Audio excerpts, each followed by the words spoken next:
And hello, everybody, and welcome back to another episode of the DoDcast Postgame Show. I'm your host tonight, District on Deck co-editor Ricky Keeler. Sorry for the technical difficulties. We had our old Hangout link not work, but now our new Hangout link is back. Rough night for the Nationals tonight. They lose the opening game of this three-game series to the Arizona Diamondbacks. Final score 6-3. Arizona gets the win. And for the Nats tonight, when you have a night 2 days ago, you should say, where you scored 23 runs, the luck on offense doesn't usually carry over. Let's put it that way. A rough night for the Nationals offense tonight. They did score 3 runs in the first 3 innings, but struggled to get anything going over the last 6 innings. We're 2 for 12 at men scoring position. They left 10 men on base and wasted a weird outing by Tanner Roark. I mean, I wouldn't know how to describe it. You could say gritty. You could be upset with it. You can kind of go both ways. We want to hear from you tonight. What are your thoughts on Tanner Roark's start? What are your thoughts on the offense? Feel free to talk to me in the chat here on the YouTube page or tweet me on Twitter at District on Deck or at Rickinator555. I'll be taking your questions. So let me start with Tanner Roark first of all. You look at his line tonight.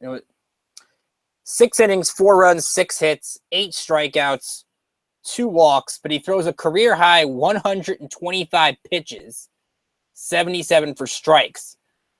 Now, you could look at it as Dusty Baker trusting his starter. You can look at it as the bullpen has been so bad that the starter has to go 115, 120 pitches a night just to keep the team in the game. You can look at it another way. 12 full counts in 6 innings. That's right, 12.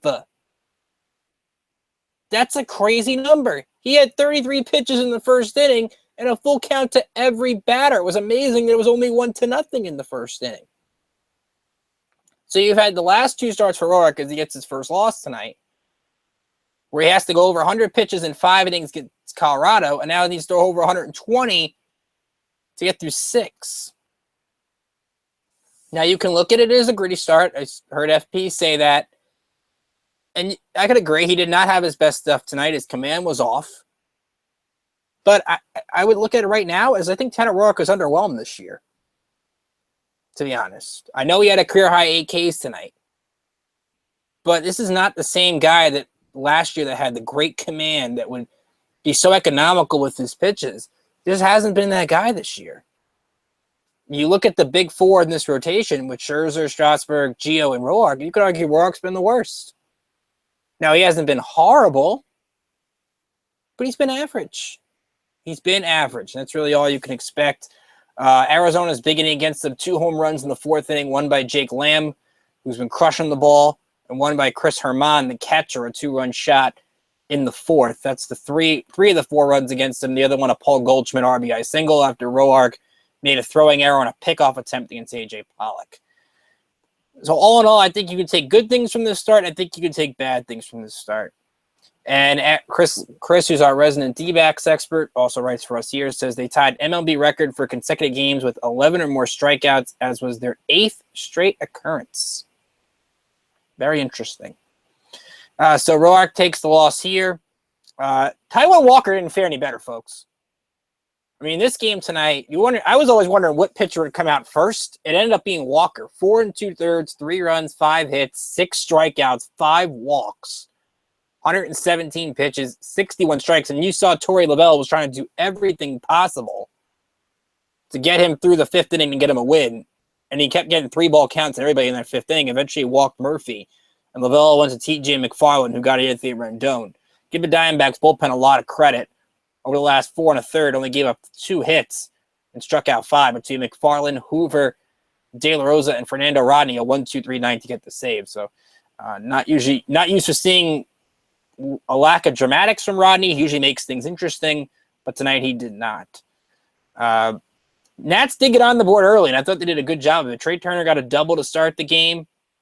You had a walk by Worth, and then Bryce Harper gets the RBI single past Jake Lamb. It's a 1-1 game at that point, but then Ryan Zimmerman grounds with double play. And Zim still had 2 hits tonight. So Ryan Zimmerman, who's the odds-on favorite to win Player of the Month, have not heard about that announcement yet. He won Player of the Week this past week. Just continues to hit. And he hit the ball hard on the double play attempt, too. It wasn't like he hit a slow roller to short or anything like that. Then you had in the third inning, Daniel Murphy comes up big, a 2-run RBI single, though Murphy had chances late in the game to contribute. He didn't, but a Harper walk, a Zim double, and a Murphy single gets the job done. Gets the Nats up 3-1, but Roark couldn't hold the lead from there. Then you get to the bullpen.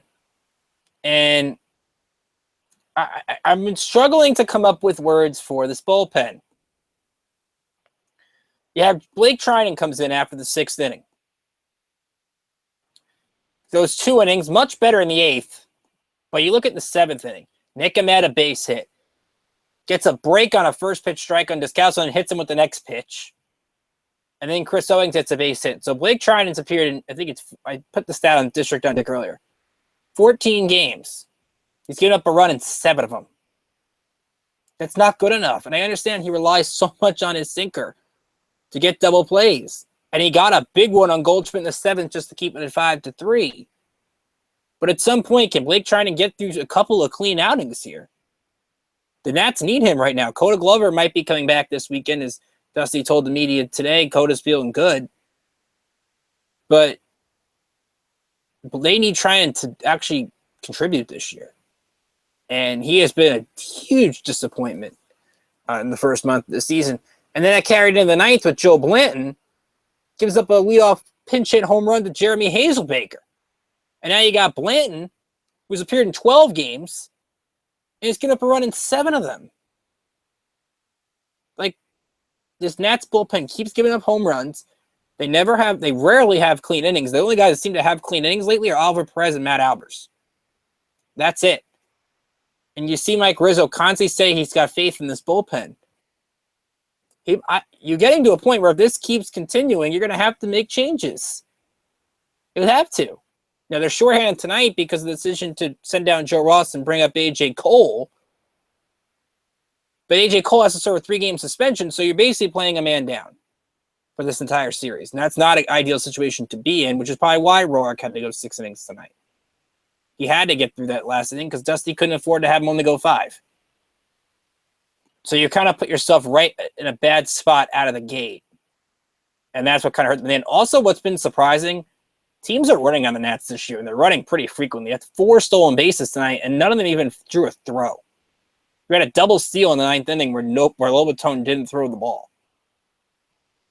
So you're starting to see teams run on Matt Wieters and run on Jose Lobaton frequently.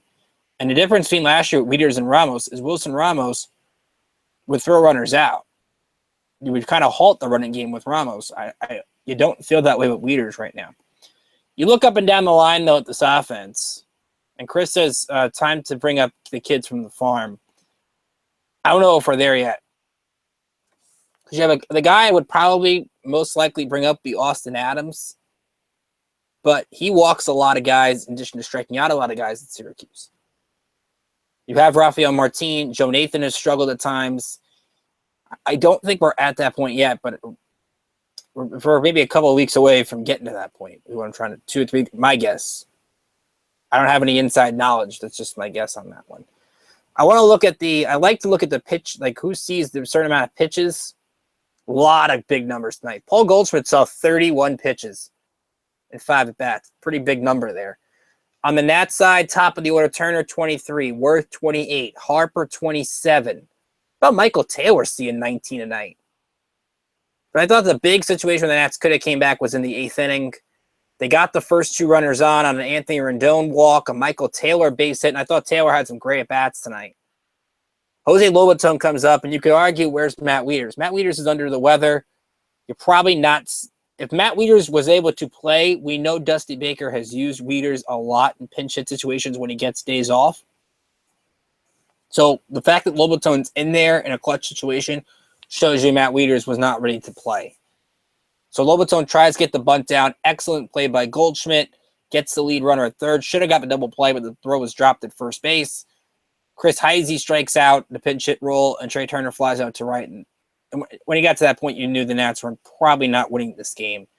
Just the lack of situational hitting doomed them in tonight in a 6-3 loss. And Chris is right. Taylor, I think, did look good. I think he's looked good in 3 games. It's a 3-game sample size, but he's seeing the ball better.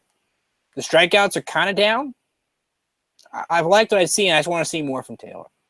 So Nats get the loss 6-3. They drop to 17-9. Diamondbacks get the win. They're now 17-11. So good start for Torey Lovell's club. We said McFarland gets the win. Roark the loss. Rodney is 7th save. Game time 3 hours and 48 minutes. Wow. Very long 9-inning game. Those who want the pace to play rules didn't like tonight. Murphy gets 2 RBIs. He's up to 28 on the season. Harper's up to 27. I mean, those 3 guys are absolutely tearing the cover off the ball. They went 4 for 11 tonight at the plate. The Nats only had 7 hits in the ball game. So middle of the order carrying the team once again. Let's take a look around the division. A couple of finals. The Marlins lose tonight to Tampa Bay 3-1. So Miami drops to 11-14. Edinson Volquez now 0-4. He had a weird line: 9 strikeouts, 8 walks, and 4 1/3. Rarely ever see a game like that. So they're 11-4. They take the loss. Braves beat the Mets 9-7. Mets tried to rally with a Jay Bruce grand slam in the 9th inning, but it was not enough. R.A. Dickey gets the win there. 2 RBIs for Freddie Freeman on a home run off of Matt Harvey. Ender Inciarte gets the loss. So the Braves 11-14, Mets 11-15. And the one game in progress right now, Phillies losing to the Cubs 8-3. That game in the bottom of the 8th. 3 RBIs for Javi Baez tonight. He has a home run. Chris Bryant a home run. Kyle Schwarber a home run. And RBIs by Michael Saunders, Tommy Joseph, and Aaron Altair for the Phillies. Before we look at the minor league updates, I want to give you the starting pitching matchup for tomorrow night. Ron will be with you tomorrow, 7:05 Eastern, first pitch. Catch the game on Masson 2, 106.7 The Fan has it. Robbie Ray gets the start for the Diamondbacks against Gio Gonzalez. For the Nats, Ray 2-1 with a 3.56 ERA. Always a good strikeout guy. So that's something to keep an eye on in this game. Again, you look at Gio, I love the way he's looked so far. He's pitched 6 innings in every game. He's been consistent. And I like the way that Gonzalez has kind of handled the men in scoring position situations. Chris says, do I like Worth in the 2-hole? I do. He sees a lot of pitches there. I feel like he hits better in that spot. They sort of need that guy behind Turner. Maybe they can play some hit-and-run situations if Turner tries to steal. You saw Turner get a stolen base tonight. I'm glad to see that happening. So I think Worth is the right idea for that spot. So let me take a look here at the minor league scores. Nats affiliates tonight went 1-3 in their respective games. Let's start with Syracuse. The Chiefs lose to Pawtucket 3-1 tonight. They drop to 9-13. Andrew Stevenson makes his AAA debut. He led off the game with a base hit, went 1 for 4. Chiefs only had 2 hits tonight. Brian Johnson, the Pawtucket starter, was dominant in this game. 8 innings of strong baseball. Austin Voth took the loss, but not a bad outing by him. 7 innings, 3 runs, 8 hits, struck out 7, and walked 1. Total pitch count on Voth was 106. 69 strikes. Austin Adams, 2 more strikeouts out of the bullpen in the 9th inning. Harrisburg took on Trenton tonight, and the Thunder get a late home run by Jorge Saez. They beat the Senators 9-6. Drew Ward, a 2-run shot in the 5th. Zach Collier, a 2-run shot in the 7th. 3-hit night for Osvaldo Abreu in the number 8 spot. But Austin Williams gives up 5 runs, 9 hits over 6 innings. Walks 3, strikes out 2, gets no decision. Ryan Brindley takes the loss for the Senators, who are 10-13. Potomac take on the Down East Wood Ducks, and they beat Down East 4-2. Tomito Augustine with a home run this one, his first of the season. The big hit coming in the 8th inning, Ian Sagdahl and Taylor Gushu with RBI singles to give the Peanuts a 4-2 lead. Kyle Sheppel, who struck out 4 and 2 2/3 perfect innings of relief, got the win. Hector Silvestri, 6 1/3, 2 runs, 6 strikeouts. Got the no decision. And we're actually going to be talking with I have my profile going up tomorrow afternoon. I got a chance to talk to Ian Sagdahl on Monday. Very versatile infielder, playing first base this year. Potomac, but played a lot of positions last year at Hagerstown. So you get to hear from Ian tomorrow. We do a lot more interviews this year with a lot of minor league players. So you get Ian's interview on Wednesday. And then I got another one coming up. I'll tell you more. Well, Ron or I will tell you about it in a few days, but I got a big one coming for you that you'll be excited about. So stay tuned for that one. Finally, Hagerstown tonight took on Rome, which is the Braves affiliate. Big matchup, both teams with good records. Suns lost the game 4-3. Rome came up with a run in the 7th and a run in the 8th. In this outing, you had Sterling Sharp actually pitch a pretty good game. Six innings, 2 runs, 4 hits, struck out 7. He got the no decision. RBIs from Juan Soto, Jake Knoll, and Nick Banks. Banks a 2-hit game, but the big news, Juan Soto actually got injured in this game. Hopefully he's okay. Don't have any word on what happened with him, but after getting Victor Robles back in Potomac, you don't want to see Juan Soto go down for a big length of time because he's been killing the ball in the South Atlantic League. So if we hear something on Juan Soto, we'll tell you.